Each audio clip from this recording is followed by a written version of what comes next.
sám. Zatím nepozná, kdo ředitel je underground. Zjevují se různé vedly sem a tam. Večer si všechno Platouková povídá. Šelmy řvou, koně řechtají. Sloni troubí, krotitelé byče zkoušejí. Lidé kolem na to koukají. Velkou slávu samozřejmě všichni čekají. Že si pěkně levou rukou Leopatra zmůže. Jiný mladí zase jen takovej poligán.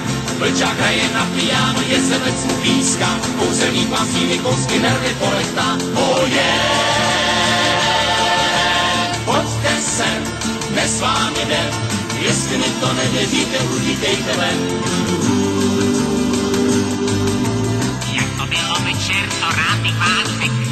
Artista hraje do kolce na štapice smech. Slon byl v manéži jen kulhavý, krotitelně měl taky nějaký nohy kuravý. Kouzelník snad trémou zapomněl zaklínací formuly, co vždycky říci měl. Diváky to příliš nebaví, u sousedů nadšeně však o tom vypráví, že Sila pěkně levou rukou Leopatra zmůže. Jiný mladí zase jen takovej poligán. Vlčák hraje na piano, jezdec mu píská. Kouzelník má síly, kousky nervy polechtá. Zítra cirkus popojede opustá. Tady když se podruhé už nikdo nezasmál.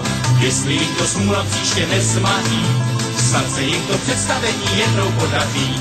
Sila pěkně levou rukou Leopatra zmůže. Jiný mladí zase jen takovej poligán. Vlčák hraje na piano, jezdec mu píská. Kouzelník má síly, kousky nervy polechtá. Kouzelník má síly, kousky nervy polechtá. Pojďte sem, dnes vám jde. Jestli mi to nevěříte, utíkejte ven. Jestli mi to nevěříte, utíkejte ven. Jestli mi to nevěříte, utíkejte ven.